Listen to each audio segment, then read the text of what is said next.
Perang Rusia versus Ukraina tidak kunjung usai. Makin memanas di hari ke-320.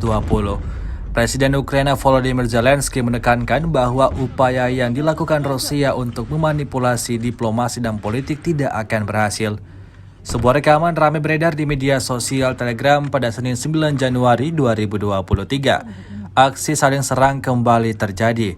Pasukan Rusia menyerang tentara Ukraina yang bersembunyi di dalam Parit. Rusia menyebut bahwa serangan yang diluncurkannya ini sebagai bentuk pembalasan atas serangan Ukraina di pangkalan Rusia yang menewaskan puluhan tentara Rusia pada Tahun Baru.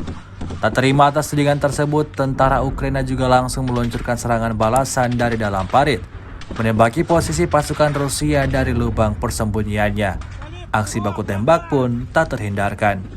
Hingga video ini beredar, beragam komentar dituliskan warganet.